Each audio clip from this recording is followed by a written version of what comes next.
Hello everybody, mayroon na naman tayong bagong recipe mga higala. So for today's vlog, alas 7 ng umaga, gagawa tayo ng chicken pastel, yung nagtitrending ngayon na ulam.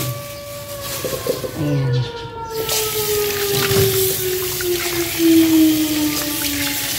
Lasan muna natin guys, kasi para magtuloy-tuloy ang ating gagawin. Ayan, ito ay ating tatabi. Gagawin nating chicken oil. Ayan. Dahil ari po ay ilalaga natin.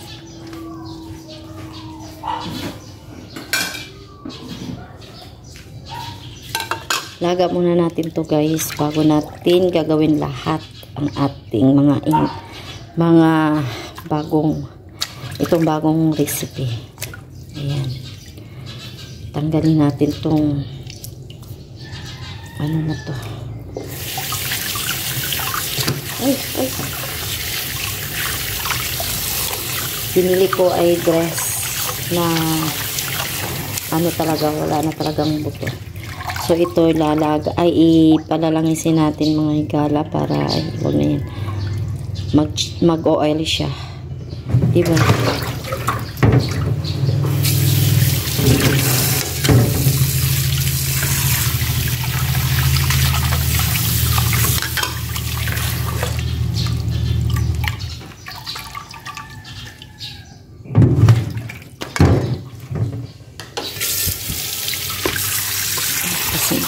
Isang hugas pa guys.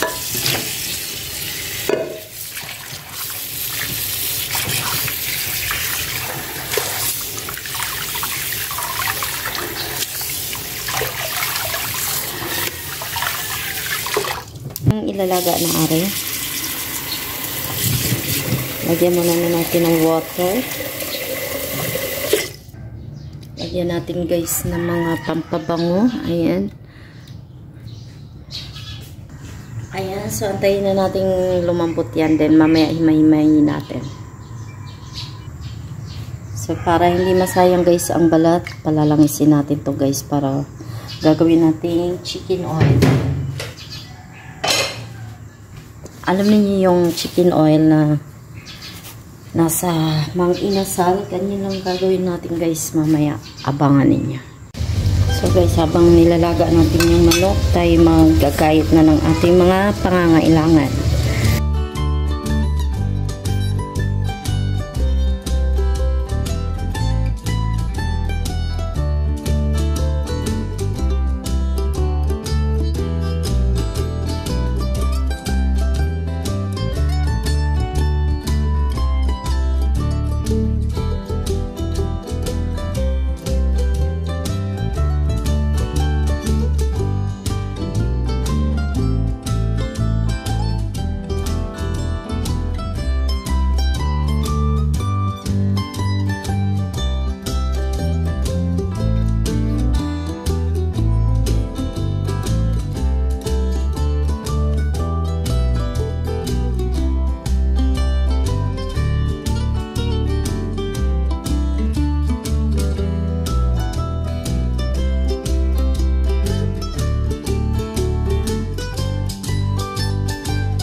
Samuin na natin itong ating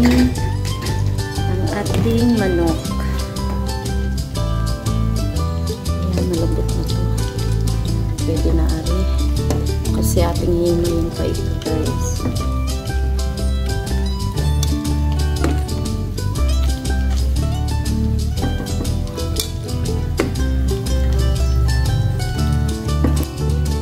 So, antayin natin mag-cool down, lumamig kasi syempre himayin natin mapasok tayo pag ganyan na. So guys, may ko na itong ating manok dahil kaya ko na siguro. Kakamayin ko lang dahil malinis naman yung kamay natin guys. At saka hindi na kailangan magtinidor-tinidor. Ayan, puro laman. So abangan niyo yung ating gagawin dito. May na natin to ng bongga. Shoutout sa akin Mr. na ngayon ay gising na. Oy, thank you pala sa mga nag-prayers sa pamangkin ko na na-aksidente. Ngayon ay nasa na siya guys, nasa ward na, wala na siya sa ICU. Thank you kay Lord dahil hindi pinabayaan ang ating pamangkin na na-aksidente na talagang major talaga yung nangyari sa kanya. Hindi basta-basta guys. Yung mukha, yung napuruhan niya. Kailangan rin operahan yun kasi yung panga niya ay na-damage. Dalawang panga. Kumbaga nag-o-open yung nung pag-aksidente na-open yung niya, yung mukha. Diba? Kaya ingat po kayo yung mga nagmumotor dyan. Kahit hindi kayo nakainom sa gabi, huwag na kayo lumabas. Lalo walang helmet, yung mga ganyan.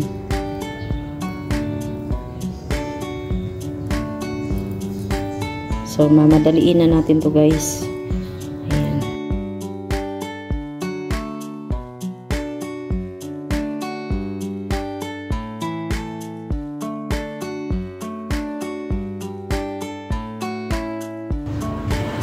So guys, ito na yung ating hinihimay-himay. Ayan, ang dami pala niya. Bali, 3 part ng breast chicken. Ayan. So, umpisahan na natin ang ating luto, guys. Ayan, start na tayo. So, lagyan na natin ng langis. Ayan.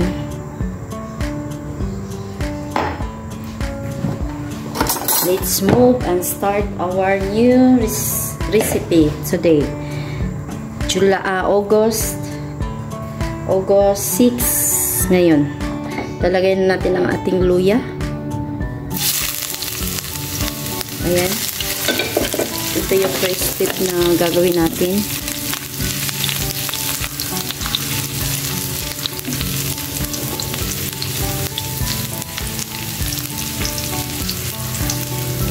And next na natin ang ating manok na ginayat guys. Ating hinihimay-himay. Ayan. Kaya inuuna ko yung guys, ganitong luto para matanggal yung langsa. Marami pala yun. 200. Halaga 200 ito. Ayan.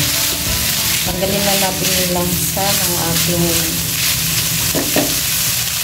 ating manok. The best ang luya para nanunuot yung lasa niya. And tanggal langsa.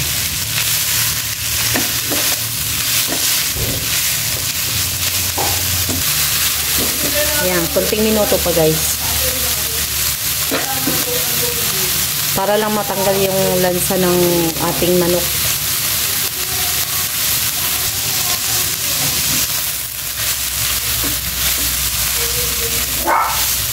Galit si Parker.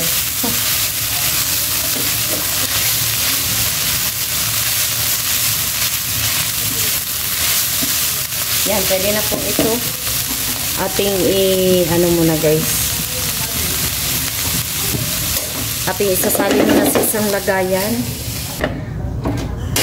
Yan, umpisahan na natin. Yes. Ang part 2 ay charot. Level 2. Ayan, mainit pa yung cellphone natin. So guys, ito yung kanina yung langis ng manok. Naisip ko, idadagdag natin yan dito sa ating ayan. Ay, tucker. Ayan, dagdag natin. Ang langis ko ay hiwa-hiwalay. Naisip ko kasi na why hindi natin gagamitin dito. Dadamihan natin ng langis mga higala. Kailangan natin makuha yung ating ng luto natin na malangis-langis yung ating manok eh.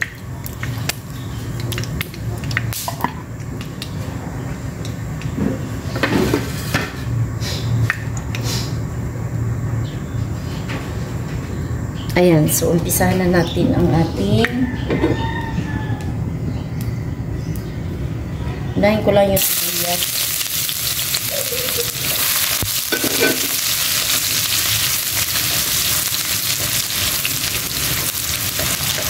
Ayan.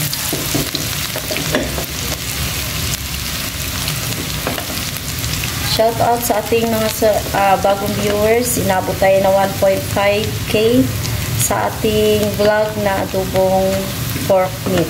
Ayan. Salamat sa inyo lahat, mga bagong viewers. Thank you at na umabot tayo sa ganun. Kaya, congratulations myself. Ayan, next natin guys ang bawang.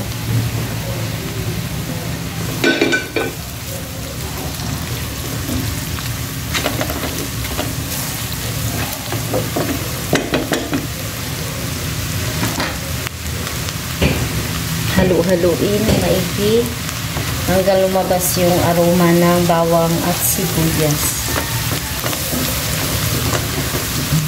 Ang bango.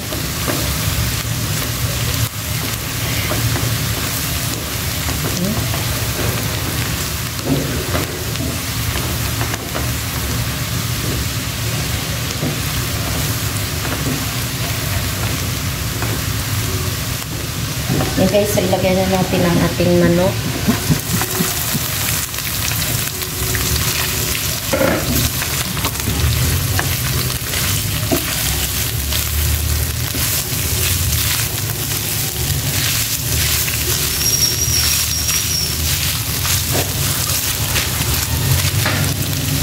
Kunting lang, init.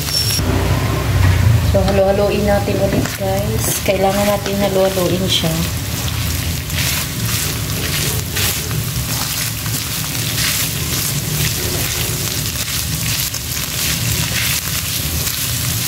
Lalagay na natin ang ating toyo.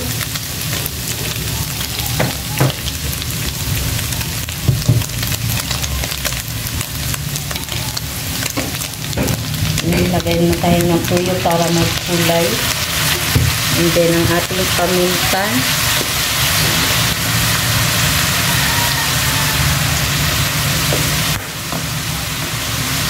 Kailangan nyo halu-haluin lagi guys.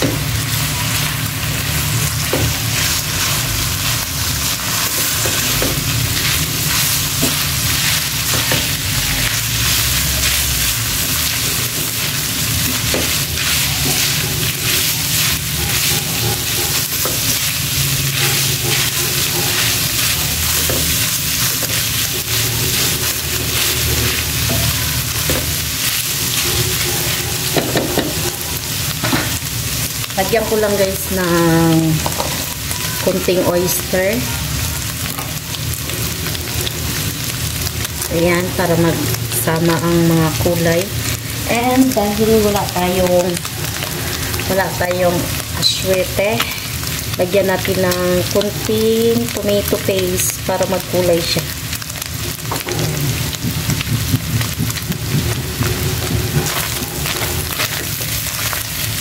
Mas lalong mag-orange. Ito yung kakaibang pastel na may tomato paste. Kaya wala tayong aswete guys, nakalimutan kong bumili. O diba, kakaibang pastel to. Sa mga professional na tagaluto ng ating pastel, ayan, inibak po yung version ko. Ayan, and then mix natin ang ating butter. Our butter.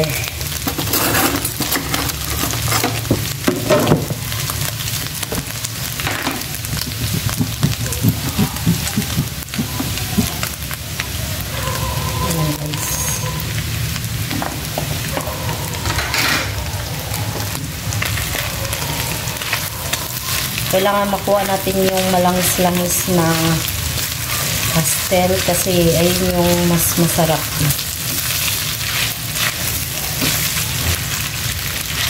Ayan, kita nyo na, malangis-langis na.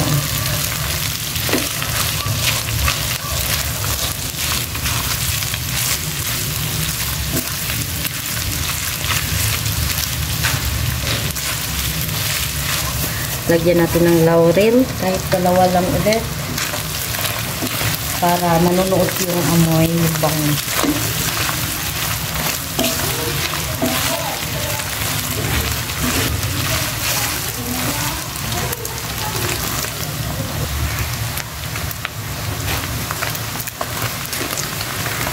Halo-haluin lang po pagka nagluluto kayo nito. Lagi yung halo-haluin, guys. Lalo yung gamit ay hindi ganitong kawali kasi baka didikit. Ayan. So, tikman ko muna. Pipit na na.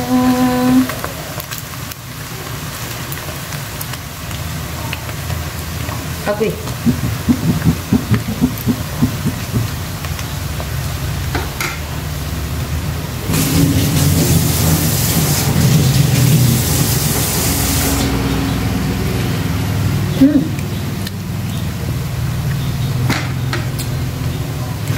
Sarap na siya.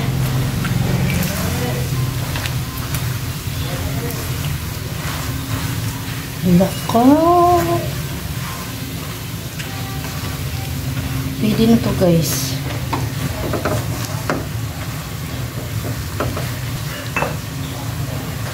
Diba, instead na asukal, lagyan ko ng kunting honey. Ayan.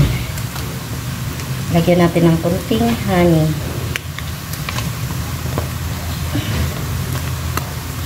Ayan. Okay na po yun. May lasa lang na kunting tamis.